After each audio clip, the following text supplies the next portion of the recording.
Okay.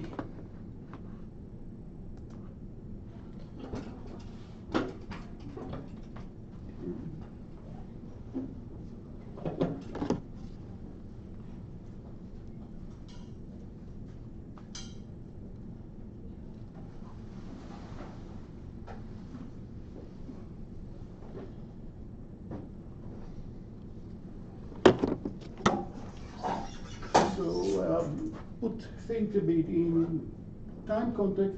We talked about high definition, high dynamic range, and then we ran into some problems when we were attempting to explain what is high frequencies and low frequencies, especially high frequency, low frequencies, which was a great motivation to study about filters and convolution in general, as if it needs more excuses to talk about these as one of the possible excuses. And inside the HDR, we talked about convolution. And in particular, we talked about smoothing. And inside this stack, we also mentioned approximate partial derivative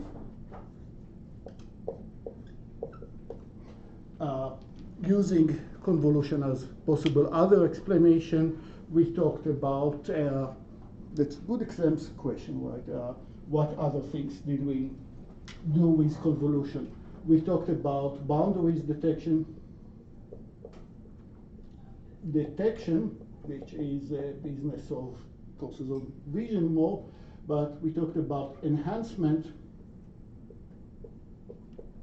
kind of adding to the image another image that is automatically signal where the boundaries between regions are. And it's a big can of worms to explain what is a boundary, and because now I need to explain what is what constitute a region and what constitute a boundary between a region and the next region. But roughly speaking, at least we want to do automatically to understand that in this region things intensity changes not at all, so that probably needs to be segmented all as one boundary. Here I'm moving to something that changed linearly with constant speed, and now I'm moving to another something that changed also with constant speed. So I want to identify at least that this is a boundary. And our plan now is to continue a bit with smoothing, to explain bad things that happens with smoothing, to explain how we combat the bad things that happens, because they do bad things to the boundaries that we don't want to lose. So we'll see how not to lose it. And then we'll go back to HDR. And after more HDR, and by later, while with at least 5 spelling mistakes in the bilateral, a smooth convolution, which would means roughly, we need a convolution function, but it will take even more parameters and will be more complicated than what it was so far, but it respects boundaries. And then we will be done with HDR. Maybe it will be all you need to do now for the last homework. I have not fully decided. Maybe it will be a very different homework. And then we'll start animation.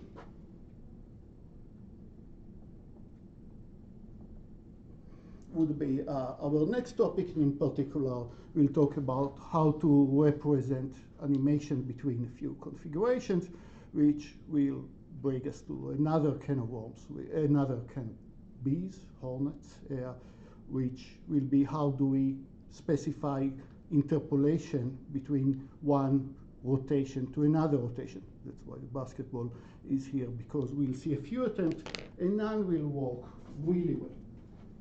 So that's our plan for this class and next class. And we'll talk about forward kinematic, how we can specify arm of a robot by specifying each individual angle, which is very simple to understand but rarely practical if you actually want the robot to move from a place to a place. And it involves rotation and translation, especially rotation of a few angles and backward kinematics that will ask the robot, I want you to get from this configuration to that configuration, and all the angles of all the joints will be specified and interpolated automatically. Back to convolution as a way to approximate the first derivative. Convolution by this filter. Remember, that's a filter, a mask that I put on each and every pixel. The center is on the pixel that I want to reevaluate. That would be the weight of the pixel to the left, minus 1 pixel to the right, plus 1. Definitely not a smoothing function, not at all. Its sums is not 1, it's not a convex combination. And this filter reacts, give a positive, strong response every time that I have a change in the x direction. And it doesn't care at all if I have a change in the y direction. It doesn't object, it just doesn't give any response. It is, if I apply this filter on an image which is black, which is fully constant, doesn't need to be black, anything that is completely constant, what would be the reaction? What would be the image that I'll generate?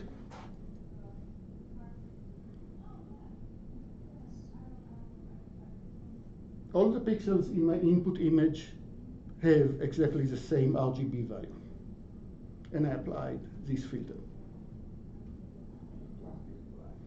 It would be completely black. 0 everywhere at every point. If I apply it on this image, then I'll get 0 response here and just the gradient at this point, right? With something strange happened just in the boundaries, but otherwise, this is just an approximation of the derivative by x. Correct? We talked about it, derivative by x, just an approximation. At a point x would be add some value h, for example, 1, that is, compute what is the value.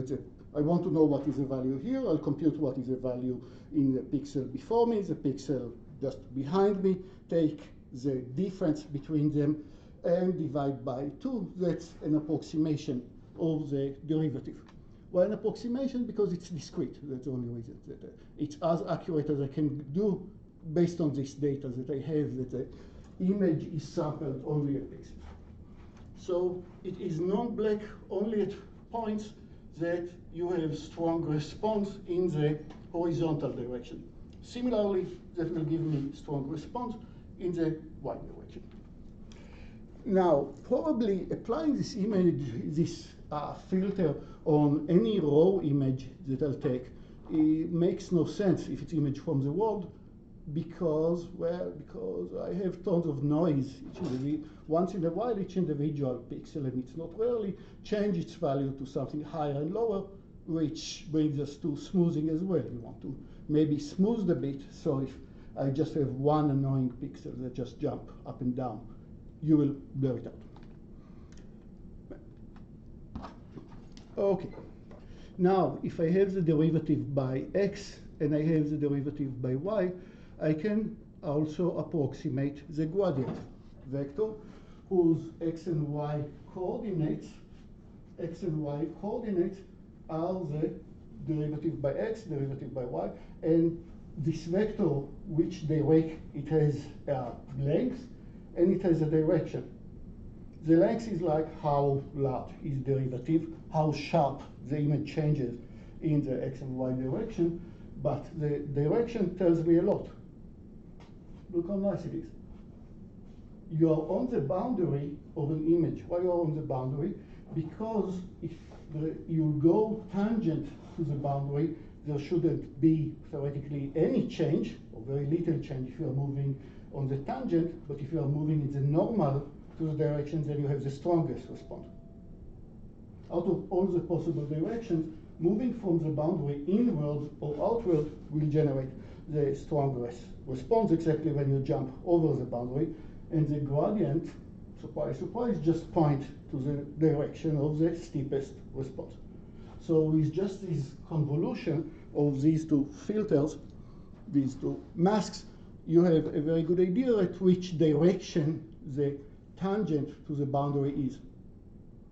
And that's in vision starts to go into a whole sea of methods I particularly like, and we used a lot of sift points that essentially said these start to look like nice points that I can label in the direction, and I can even discretize by a few specific, check a few specified direction, a few specified sizes, which I do basically by convolving it with different Gaussians.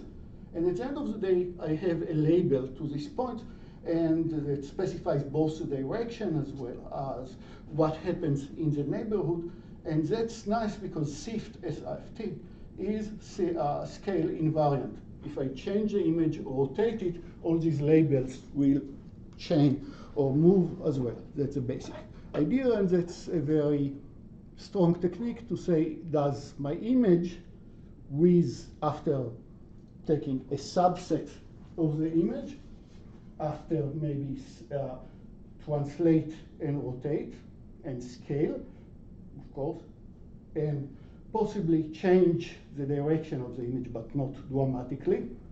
Change the direction from which you look the image. You take the camera from here, take the camera from here, as long as these angles are not very different from each other. These labels should not change. And well, you have a nice way to ask similarity between image, or to do registration between two images taken from stereo cameras or 3D reconstruction. So that's old school techniques that are very useful. Okay, once again, the gradient at each point based on computing these two values, this simple convolution. Gradient by x tells you again where are the, I have strong response when moving horizontally. Gradient by y, strong response when I move vertically. And similarly, I can compute the second derivative, which I don't take you into the math, but a second derivative will start to tell me, hey, even if there is a change here, it's a constant change, so the second derivative should not change because the increase is in the same rate. Of course, it's in the toy problem that is exactly linear, it will be, the second derivative will be 0. If it doesn't change much here, it should be close to 0. But when I'm moving from one region to another region, that's where I expect this filter, which is essentially just to say compute what is the gradient of the second derivative by x, second derivative by y. And if you're adding it to the original image and look at this convolution, what you're getting is exactly the same algorithm that we saw last time to enhance boundaries. Remember, I took the difference between the image and the slow frequency on the image, multiplied by the constant, and when I added it to the image, it looks like things are sharper because what I did was taking an image that looks something like this and make it an image whose intensity look a bit lower here, going sharply, and eventually going a bit higher than what I expected it to be. So you're getting strong response when near the boundaries, which is what we humans will understand as sharp edges, sharper than the original image that we took. Back to smoothing, because, and that will lead us to explanation of how to solve one of the problems that the HDR will involve. So here is an example at which my data are just the green points over here. And I used the simplest box filter that I could, which was S from smooth at value x equals the original input of x minus 1 pixels to the left, plus f of x plus f of x plus 1. And now I need to give weights to each one of them, box filter, gives a weight of third uniformly.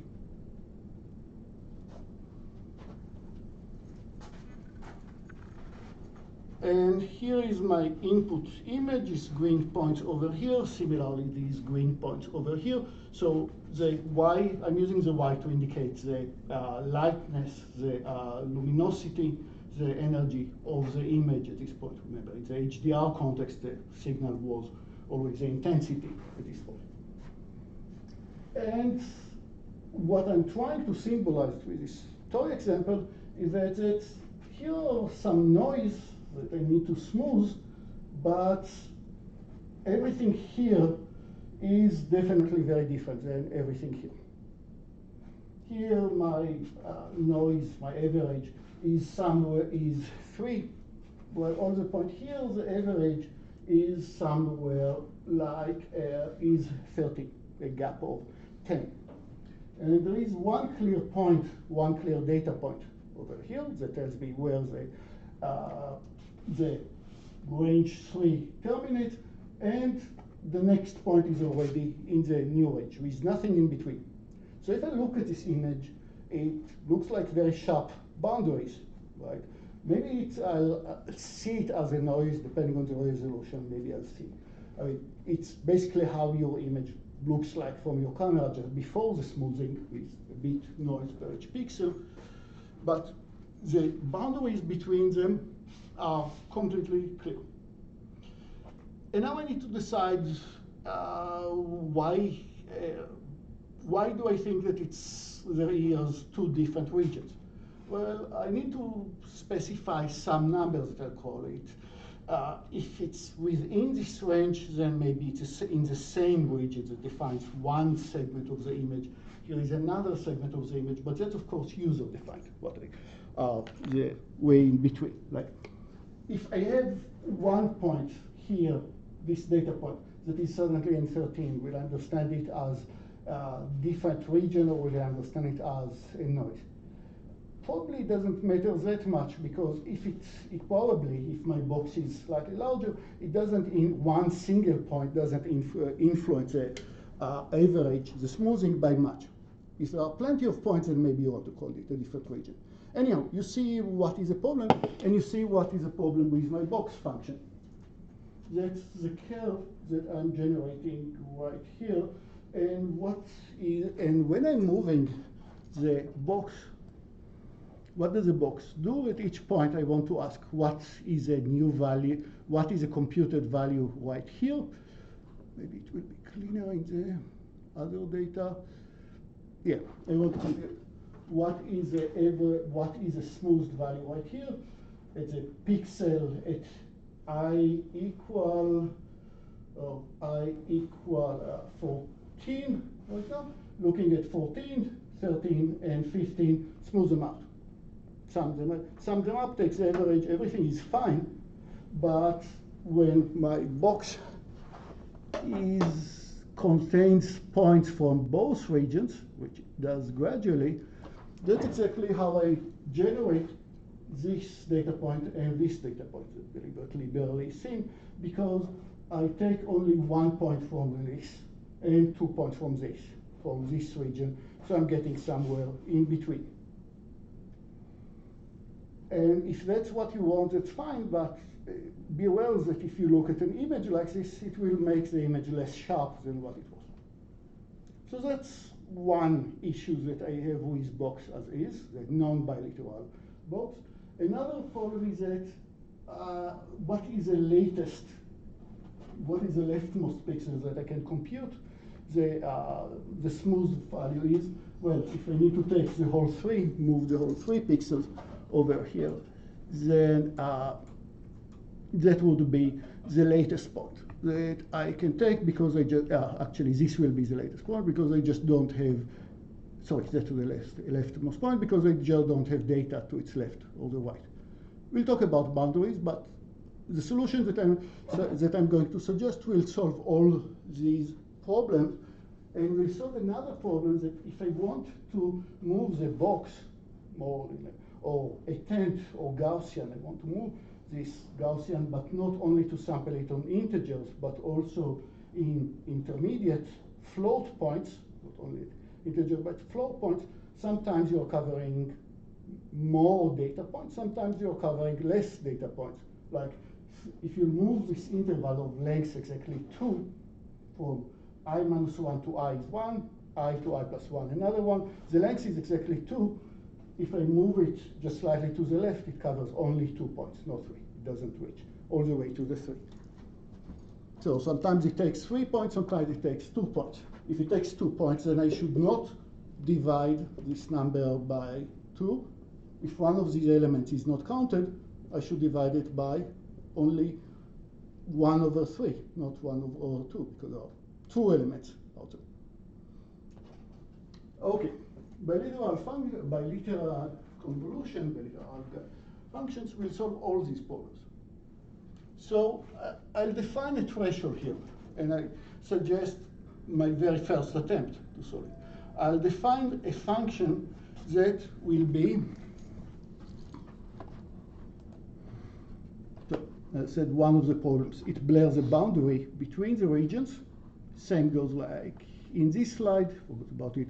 Here I have actually a box of 5. You see how the non-bilateral curve look like, even though the data is the same data. There is a big jump in the data, but since now my box covers 5 points and it's sampled with multiple data points in between, you're getting a very gradual change from one side to another. Okay, so how can I get a much sharper jump from this to this? Well, I can only take 1 point as my average, but then I don't have any smoothing. Or I can do the following. And I don't know if I can get it without my stick to start with. So smoothing in general, there is a much simpler example coming up if you're losing me. S of I, the smooth that I is, look at all the pixel j's which are neighbor of I, the weight, what a weight function if I'm going I minus j pixels apart.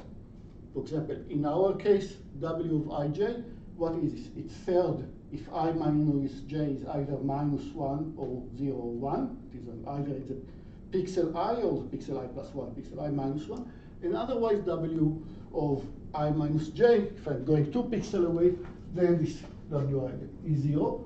The sum of the Wi's must be 1, important convex combination. Why? Because I want the average to be near the values of the pixels around me. I don't want it to be lower or higher.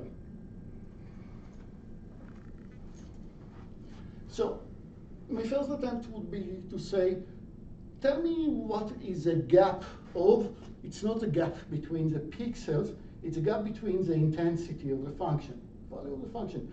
If I have a dark region of the image next to a very bright region in the image, the intensities should be more than 10. Only considered, here I'm summing up for all the pixels j next to I, sum them up only if I minus j, it's not a geographic gap, it's a gap of the intensities is less than the threshold that you want. Make sense? And then sum up only these pixels that you want.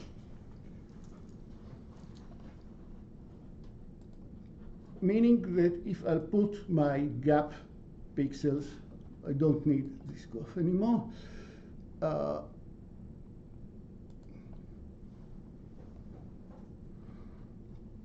If I want to ask what is a smoothed function, right here, that's pixel I.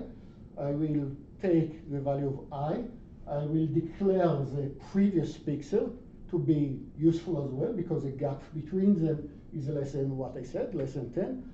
But I look at the next pixel, I plus 1, decide that it's too much, and I shouldn't add it in the summation. It's not a useful pixel. And the same will go also when I go to the next pixel. Right, now I have 2 pixels from here, but only 1 pixel from here. So again, the smooth pixels are as well. And that way, and if I'll do it smartly, that's what you see here as this orange point is a smooth function that I want. Just take the useful part. Except that now we need to be a bit careful. So I'll say sum up the same wij that you had before, times fij that you had before, the way times the intensity of the function, but only adding the summation these useful pixels, the ones that you want to take into account when you want the average value of Si. If it's if one more of these pixels has way too much high value intensity, don't put it into the summation. But if I do it as is, or again, if the number of terms that I sum as I move the windows can change more pixels or fewer pixels, the sum of the weights, if I just look for the useful, will not be 1 anymore. It's not a convex combination. I don't satisfy this one. But that's very easily to solve. I'll just re-normalize the values. I'll call wij, w of I minus j prime would be the original value, wij, the original weight that I gave it. Again, example coming up, much simpler. Divided by what? Sum up the weights or among all the neighbors of I. Again, I mean the business of compute the value of I, of all the pixels near I, but only the ones that are useful, that you want to count. Sum up the weights, and the new weight of pixel j is the original weight of this pixel j, minus j, divided by this normal sum. If you have all the pixels that you plan to have, it would be 3.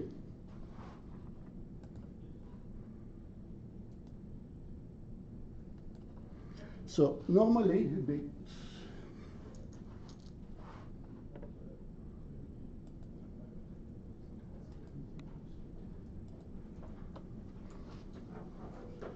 normally, each one of the 3 pixels got a weight of 1, and then I divide the weights by the sum of weights, which is 3. That's how I get a third normally. But had t be at a place where I have pixels, I want to sum up the value of only this pixel. It's I, by definition, is useful for itself. I minus 1 is in the summation because the gap between them is less than 10.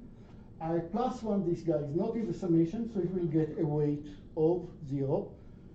And now I need to sum up the other weight, and in this case, it will not be 1 over 3, it would be 1 over 2, because I sum up only 2 elements. And in the same way, I now can, without any special ifs, evaluate what's the average value of the very left pixel. Again, you're just summing up 2 values in this case, and it helps you solve the boundaries or the number of terms. That is, just normalize only the weights that you want to have and recalculate the new weight. Here is another way to think about it. I'll define a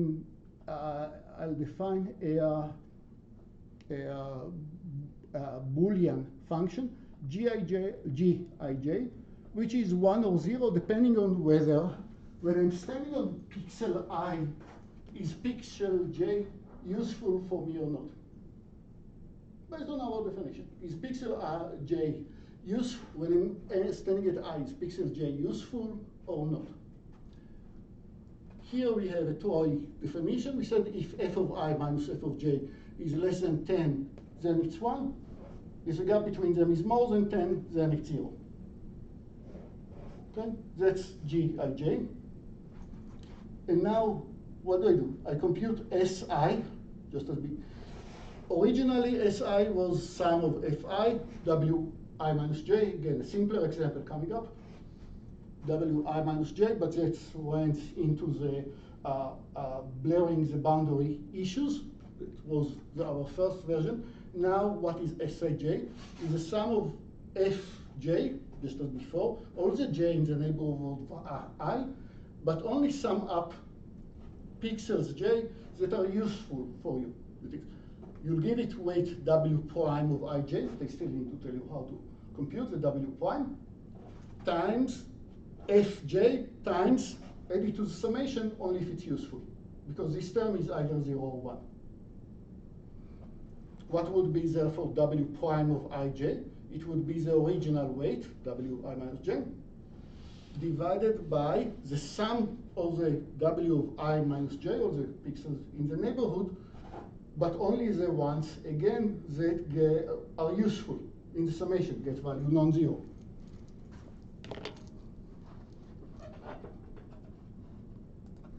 But in this example, I'll divide by, since this pixel declared useless, the useful are only 2 pixels, so I'll sum up the new wij, the new weight function would be the summation by 2. Would be dividing by 2, not by 3, because only 2 values are in the game. Here is an example with a box function. Jj is defined in the same way.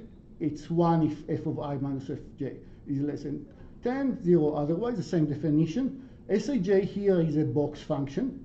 Once again, average of fi minus 1, fi plus 1, divide by 3. That was without this correction. How do I define the new si? Now in one term, it would be fi minus 1 as before, times, do I want to use it or do I not want to use it? 1 if yes. F of I, always there. F of I plus 1 times, do I want to use it or not? 0, 1. What do I have in the denomination? Instead of always 3, it will only be 1 plus the number 1 per each value that I actually want to use. So what you see in the 1 over the denominator is exactly this new weight. And it's either 1 or 2 or 3, depending on how many pixels you want to compute. Cool, everybody? And now you can smooth modulo you don't cross boundaries. Only caveat, now smoothing is stop being linear function, linear operator. Sometimes you care, sometimes you don't. Okay, and now we are back to the other set of slides. If I succeed, I think that I am done with these ones, and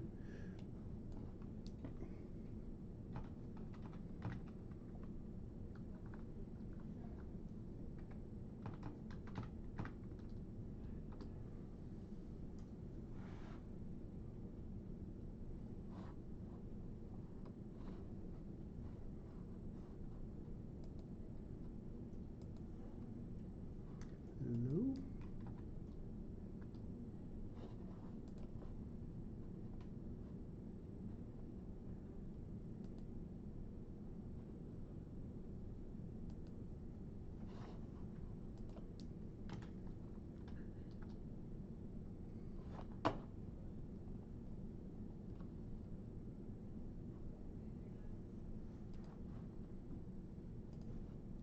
So quick recapping.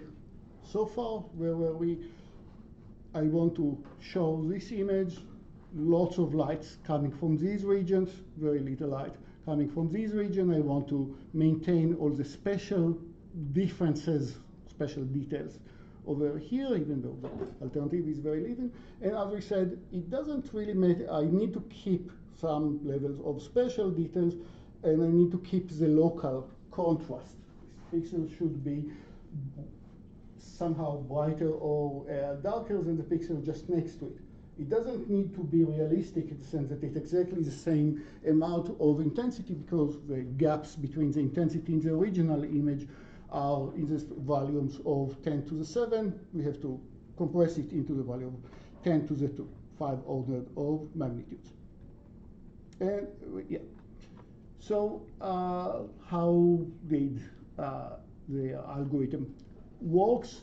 in general, we said, look at the original image arriving in HDR format. We talked about these formats. We computed the intensity per each pixels. I'll give you a formula for it in homework 6, if that will be the homework. And now the intensity is kept separately, is computed. And I basically care about the colors. I can change color representation. If I want, it's not necessary. And in the homework, it's not necessary. Smooth the image because I need the low pass. So convolve it with a Gaussian. You can also use box function, otherwise also give you very good results. Convolve, remember, this is the convolution. And now convolving what? Only the intensity, because all I change is the intensity. The color of each pixel doesn't change. Just the lightness, the volume, if you use HSV. Change the intensities, and now here is the large scale, the smooth function. And how do I get the details? Remind me. It's written there. How do I get the high special frequencies? Original image minus the low pass. Each pixel, individually, look at this pixel, minus this value of this pixel in the smooth image, minus the average, will give you the high frequencies, and as we see in the GeoGabra example. That has much smaller range, at least in the toy example, and once again, everything is in the log function. Next, take these intensities, compress them, and scale until they fit your monitor, and add the original image. Add the high frequencies, so you still have them. They are not compressed, but the what you got from the high pass filter is not compressed. And now add the intensity, this plus the compressed image, and sum them up, put the colors that you have here. If you represent here, I just represent the color, but with the just as age and just as a color, let's say, we can just call it the ratio of red to green, red to black, and red to green, red to blue, blue to green. Look at the colors, multiply each one of them individually, multiply the R at each pixel, the V of each pixel, the U of each pixel by which value. What was the intensity originally? It's this very specific pixel divided by what you want the intensity, the lightness to be at this individual. And that gives you this great image. Okay, and that's basic HDR algorithm.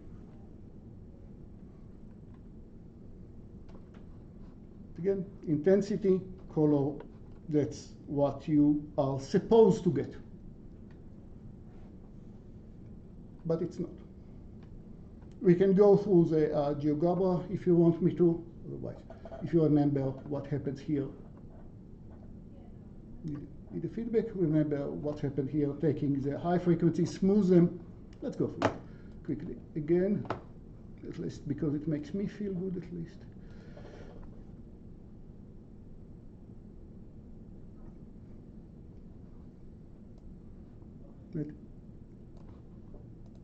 Here is the input image itself. Alpha beta compress it by itself will cause all these small gaps to be smaller. Remember these values that I symbolized. My monitor can show only one of these 6 values, one of these 255 values. At the end of the day, definitely not these gaps, but I still want to keep as many of the special details as possible, and I want to do alpha beta compression. So alpha beta compression right now also compressed the alpha, beta, gamma compression. Also compressed the tiny special details, so we want to preserve them. How we compute, and here I just used a simple box function, the same one of compute the average of the three per each value, give you a much smoother one. Here is a high frequency, f of x minus h of minus the smoothed function give me this very fast but low amplitude details. Applied alpha beta compression only of the smoothed function, so now all the intensity is filled into this range, and add back h of x without the compression, and that gives you the new intensities.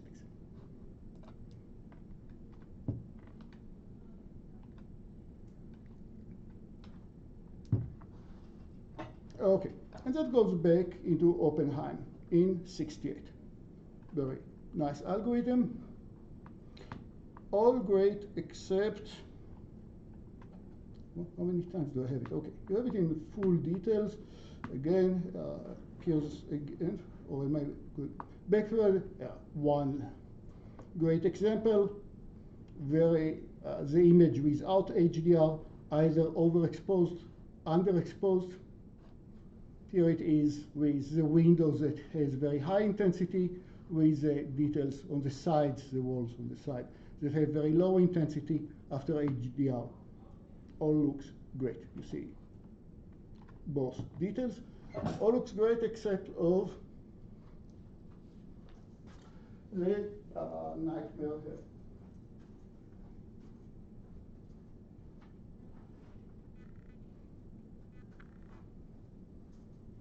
See, nowhere in my input image I had this very white region, this mystical lightning surrounding this tree like a burning tree. It doesn't appear anywhere in the input image at all. I think that you guess what's the source of this problem. But somebody should spell it out.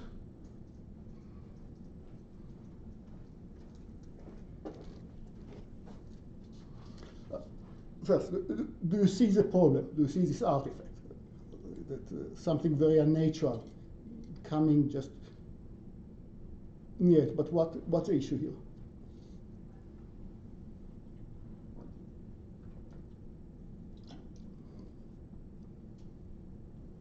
Is it because there's a boundary between, there's a border, so you get a really high change in the resolution? The smoothing function, the Gaussian that works here, in between, close to, I'm outside the tree, I'm on the sky outside the tree, but close enough to the tree where the Gaussian, this average, catches part of the tree, which suddenly influences, so the points just near the tree have very different value, some interpolation between the intensity of the sky, which is very high, and the intensity on the trees, that is very low. Interpolate in between them, even though there are very different intensities. Now, I probably can get better results if I run fancy algorithm, neural network, whichever, to try to indicate what are the boundaries. But the beauty is that the algorithm we are going to show, much newer than the algorithm from '68, from '98, the one suggested a much simpler solution and very low complexity, low IQ problem. And we basically show what is the problem. See, problem here,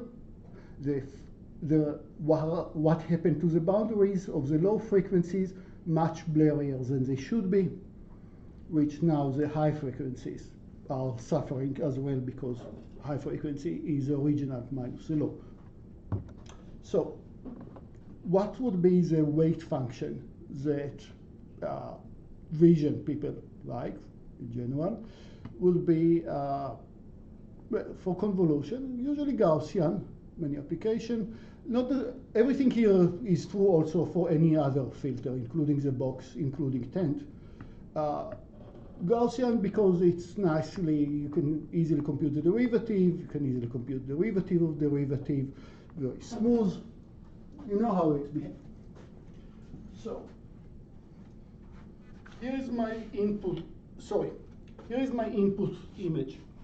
Noise over here, low intensity, say I'm inside the tree, so it's low intensity, high intensity over here. I want to smooth all the details over here, so I do convolution with Gaussian. This Gaussian is completely disproportional. Right? This is my whole image. Gaussian is maybe 20 by 20 pixels, work on 20 by 20 pixels, 10 by 10. Same for box, same for tent. Much smaller region, many pixels over here. But the convolution of this and this is smoothing.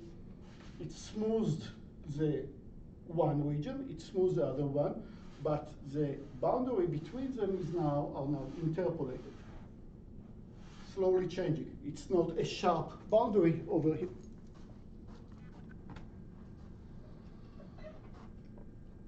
So what does the Gaussian tell us? I look at the intensity. We had to use to flex about how many letters we know. So the intensity at xi and times the weight function, so for not be consistent with notation, is over, I want to know what is the value at x. It's x and y actually, but x vector. I'll sum up for all the xi in the neighborhood of y. This tells me as I'm going, as xi changes, here is my Gaussian, that is f changes. It makes sense. The more I want to know what is the averaged value at x, right here in the middle, and so xi runs for the 20 by 20 pixels around me, for each one of them. And maybe the Gaussian behaves proportional to the, it's Gaussian by the distance between where I am. I'm talking too much. Here is x, vector, walking in a circle around x. All these values have the same number because I'm at the same distance, quite high. That's walking in a ring around this Gaussian.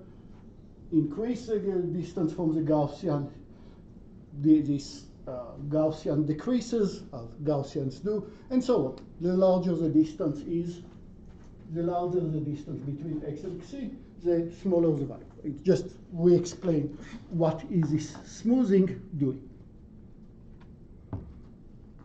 Okay, and that's how it all happens. If x is very near the boundary, just repeating what we had in the much toy example before, x is here, xi is here. Maybe the gaps in the intensity is my hint that I shouldn't take xi into the account, but if I don't, then I do take xi, giving it a value of this weight function, how far away is the geographic distance, the number of pixels between x and xi, something proportional to this distance. And it is true for every x, including x that is near the boundary. What did we do in the before that? We only define useful pixel. So if x is here on the upper region, I should define all the 20 by 20 pixels that are around me, including pixels over here, looking at all of them, but useful ones should only be computed over here. So we can do the same trick with the summation that we had before of just sum up value that you want to use and don't sum up values that you don't. But that will be a bit a sharp jump and not smooth and not and the derivative will be higher. What should we do instead? What people envision like to do? Let's have yet another Gaussian. So the other Gaussian is just kind of mimic this step function of useful or not useful. That's what we want the Gaussian to do. Look at all the pixels, all the pixels around it, x, and if the intensity of this pixel x versus the intensity of xi are too large than some threshold that you had in mind, and still not in the other Gaussian, if this threshold for C is too different than the threshold of X, again, look at the intensity of C versus the intensity of X. If this gap is too large, don't add it to the summation. So G, as before, will be a weight function, will be at the moment, sorry, a step function, 1 or 0. Either you add it to the summation, and then you'll give it this weight, as before, or you don't add it to the summation. That's the intensity at this value of C, 0 or 1. Okay, and now what should K of X be?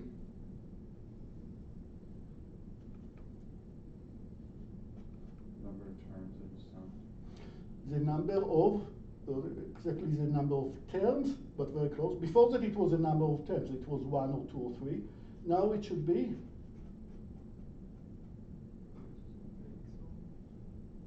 not the number of pixels.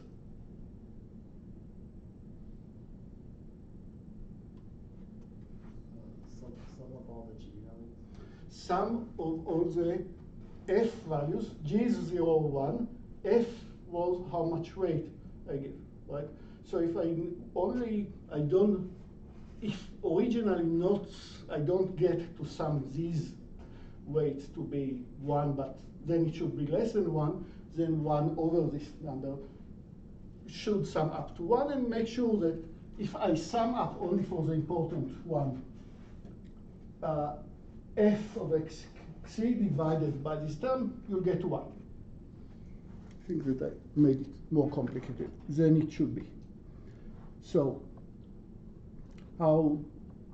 what would be, therefore, the Gauss, what will the smoothing function looks like in this case? Just visualization.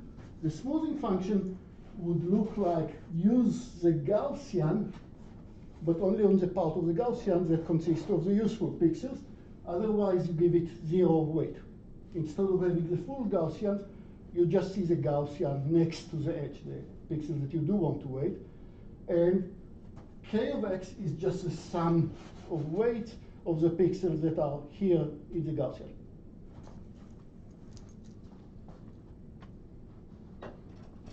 K of X is a sum, here it goes over all Xc. F of Xc, if I did not have this term, if I erase this term, then the sum of Fc should be 1. If I take only pixel Xc that are useful, that the I pass the I threshold, then the value of Xc would be something less than 1. So that's my correction. That's 1 over K, and that would be my new weight function. And that was when G is 0 or 1.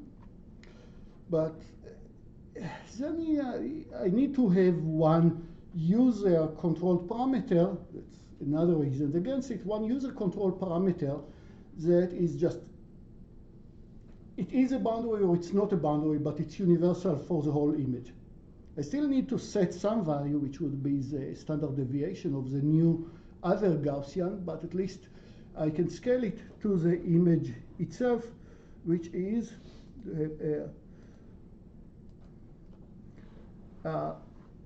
which would be what would be therefore G of here instead of a step function. Actually,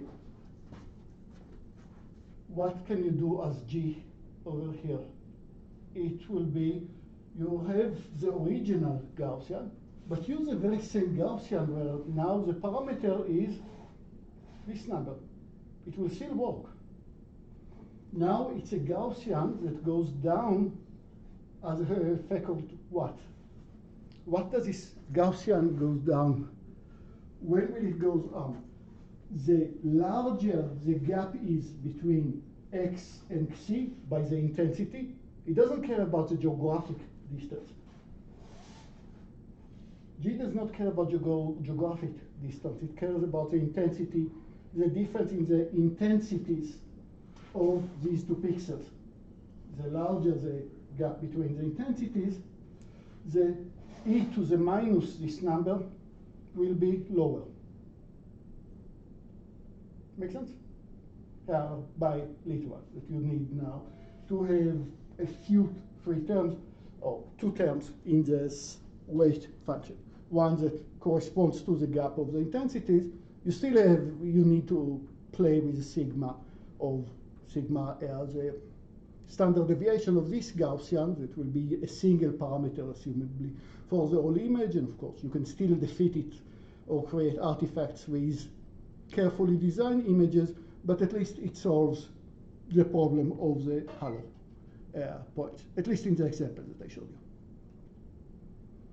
Okay, everybody understood? We have two Gaussians playing in the game.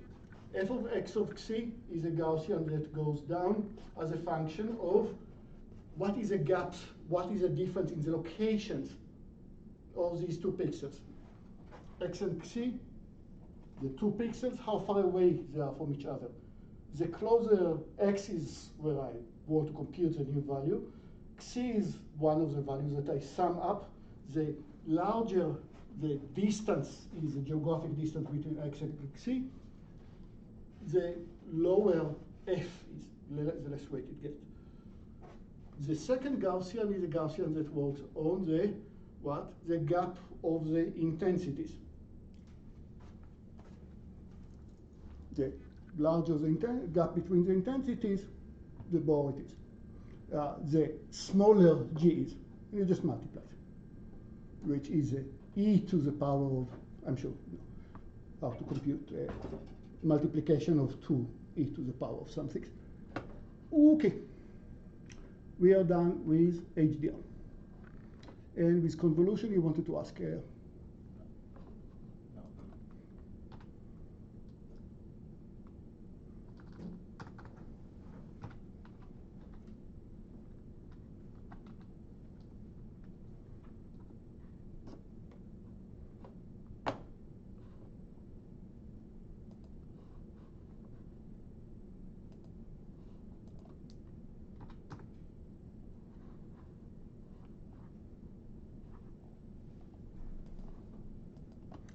so, animation. I have a few questions quickly about the homework due tonight, if you don't mind. Weekly due tonight, but yeah, if you take it seriously, sure. The homework that are strictly due tonight, by all means. Yeah. So with the reflections off the water, do we model that with cube maps to figure out where it hits? Or can we have like a texture, like an imaginary texture at a certain height above that we try to get to? Or like, do you have any recommendations for implementing the reflections?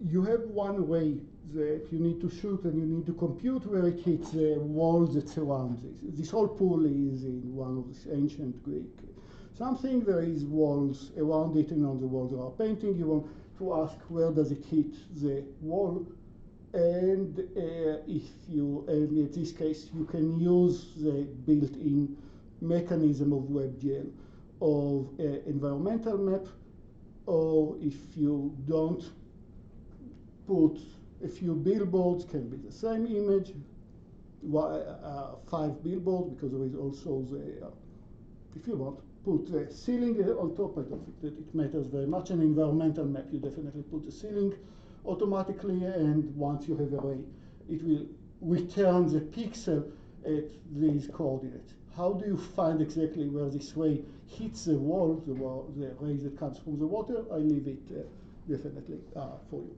to have. And then do we have to add specular lighting, like on like the wave crests? No, Okay.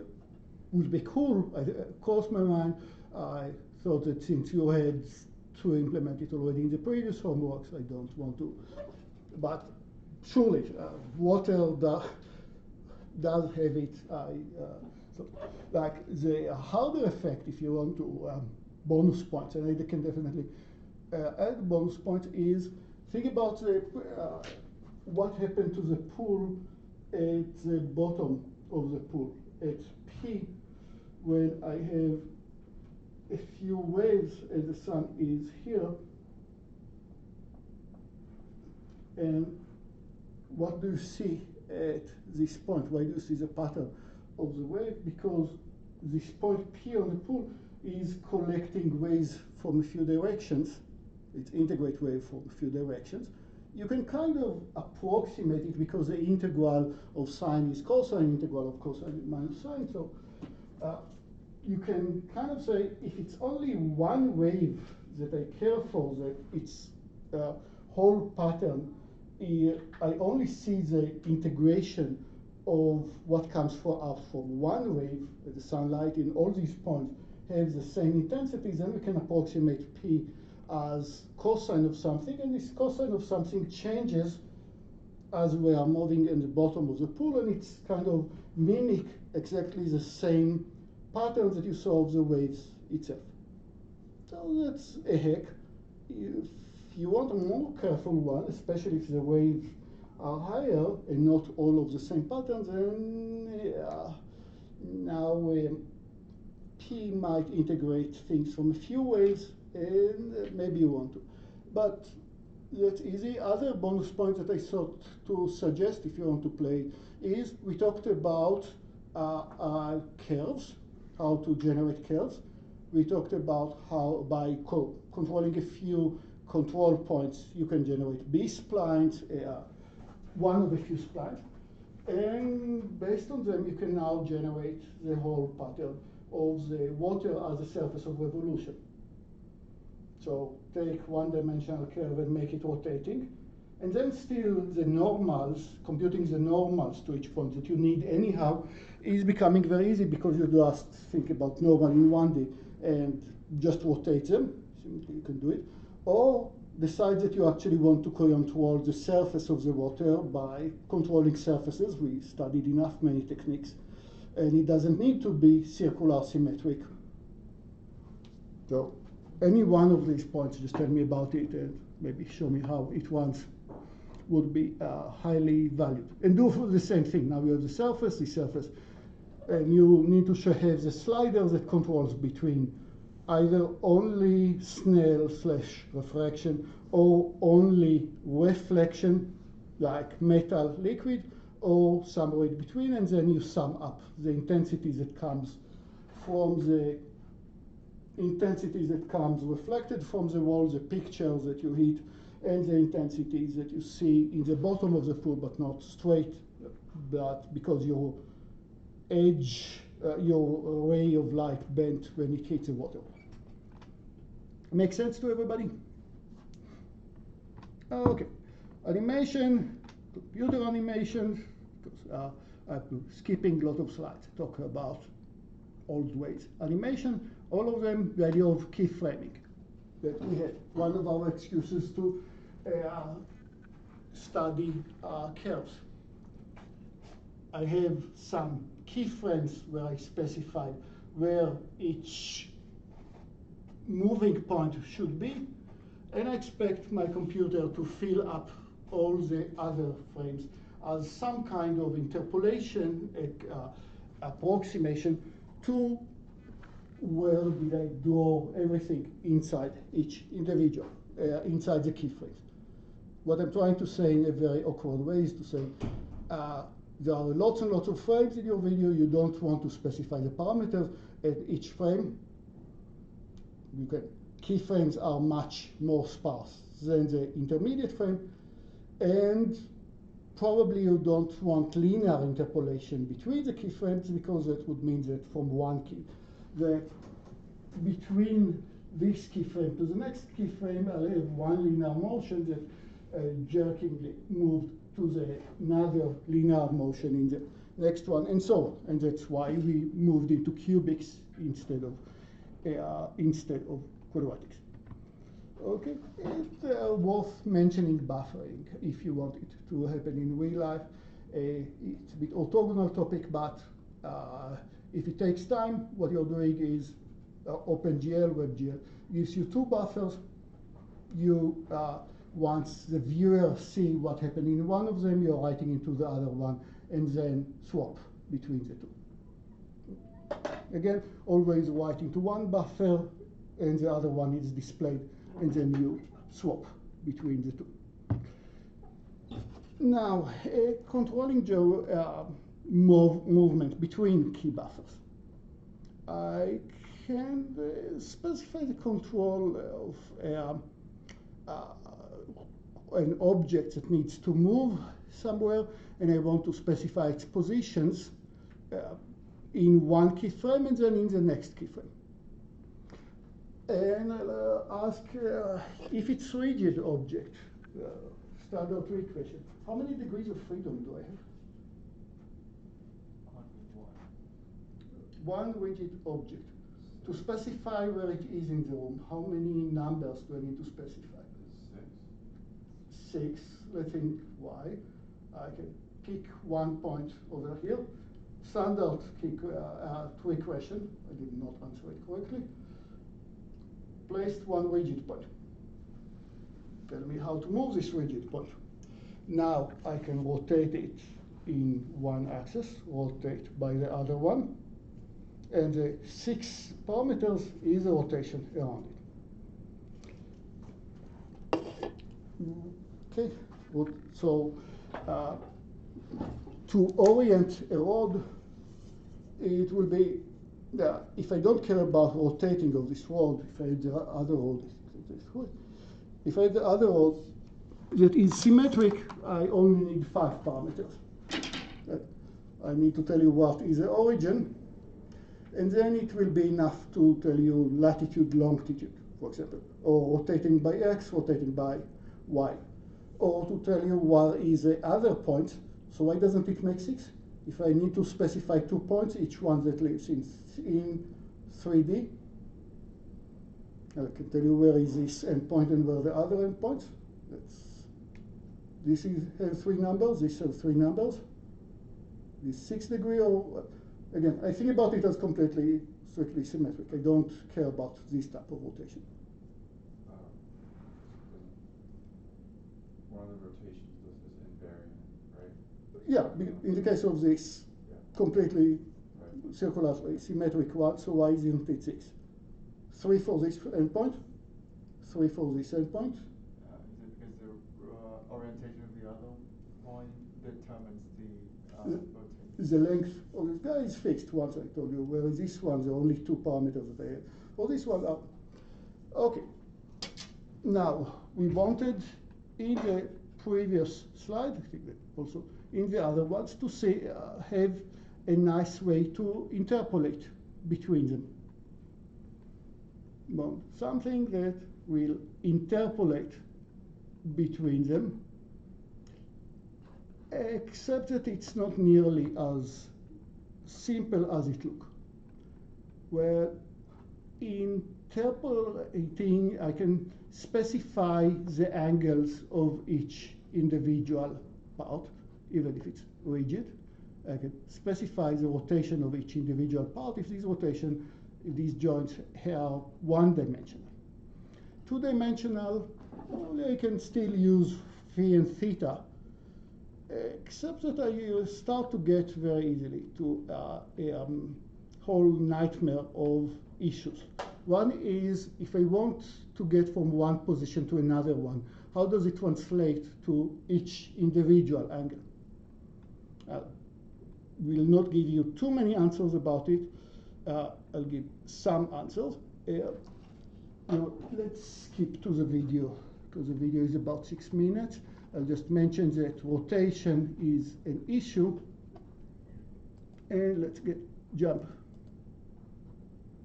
We'll talk about quadrillions in the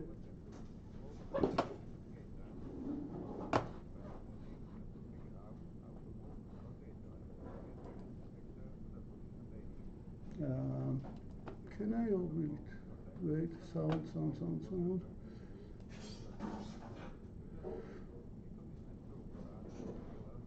Usually from birth. However, for a robotic arm, it's not that simple. Okay. Stands for forward and inverse kinematics. Hi, hello animators, I'm Miloš Černý, and today I'm going to talk about FK and IK, which stands for forward and inverse kinematics. I will try to explain what it is and when do you use one or the other. It is a quite complex problematic, but I will try to explain it as simple as possible and dumb it down to the important parts.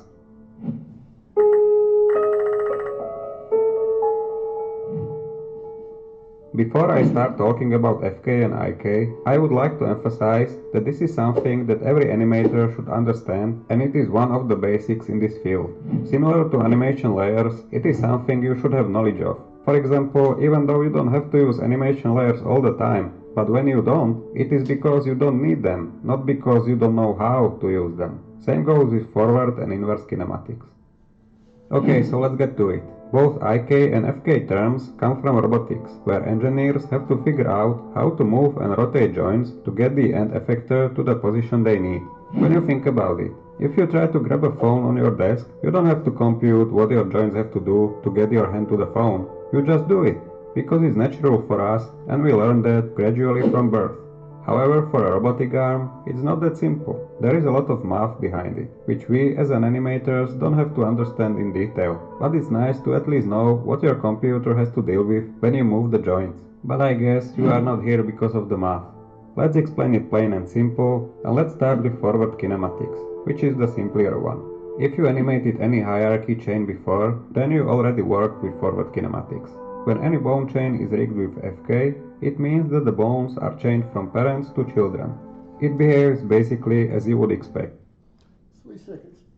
You want to know what is the position of this one? You have the matrix to each one of the translation from here to here plus rotation by this angle multiplied by the matrix of translation from here to here times this angle times rotation by another matrix, and you're all done.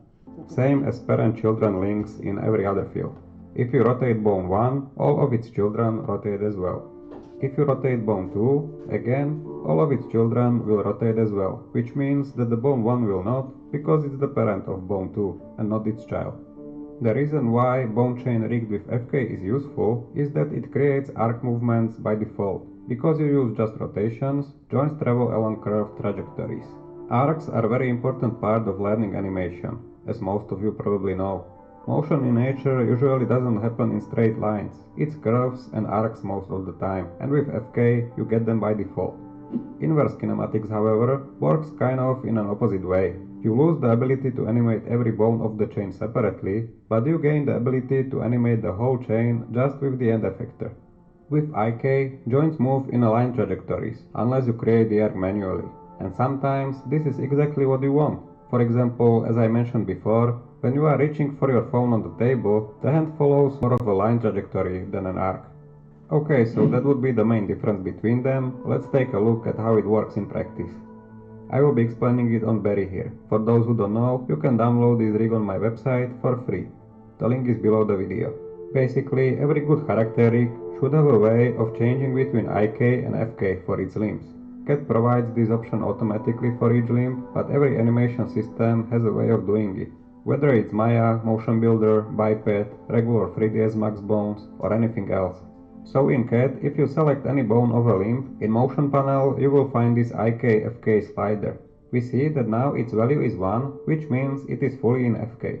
If we select the square, which is our IK end effector, and try to move it, nothing happens. Well, that's because we are in FK. We can animate each bone in that parent-child manner, as we showed in the beginning of the video.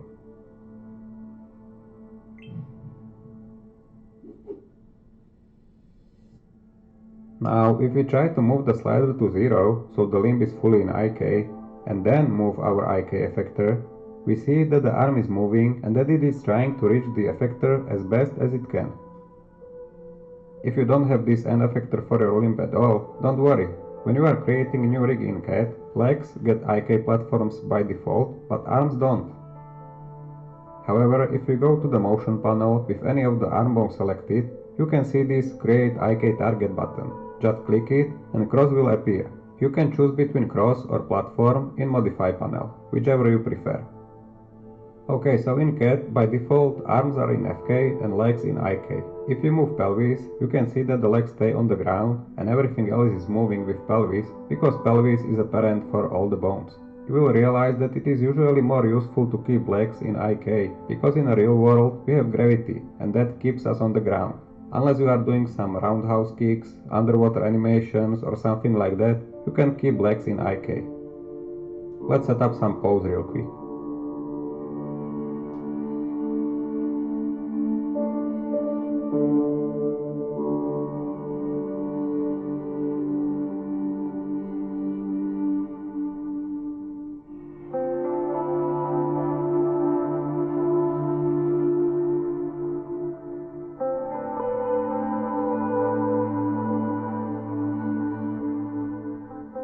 Let's say that he wants to push this big box.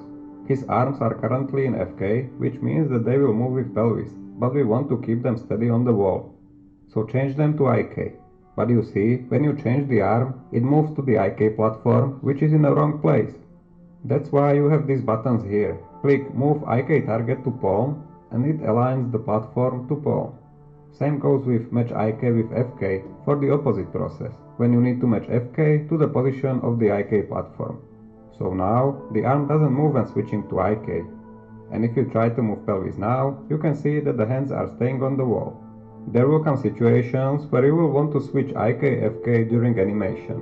For example, he pushes the box forward and then you want him to walk away. Let's say that in frame 20 he is done with pushing the box. You would key the slider in that frame, and in the next one it should be on value 1 already. You should always change this from one frame to another. There are very few situations where you actually want different value than 0 or 1, and it can create some unwanted results. You can see that until frame 20, IK platform affects the arm, but from frame 21 it is back in FK and arm follows the pelvis. So that's it. It's a quite complex problematic, but it is essential for every animator to understand which one to use and when. If we simplify it down, you can keep legs mostly in IK and arms in FK by default. If you want to hold on something or place hands somewhere where they should stay put, you switch to IK. I have also started a page. Thank you. Questions? FK, IK, everybody's good with this? Mention it also. OpenGL, but when you have sequence of such movements, OpenGL give you a mechanism of a stack to keep the multiplication of the matrices, go from one finger to the next, one finger to the next, because all the transformation taking from the pelvis all the way to the other ones stays the same. So you can just pull, pop from the stack to move from finger to finger, from arm to arm, and so on. Just do it. Okay, thanks, bye.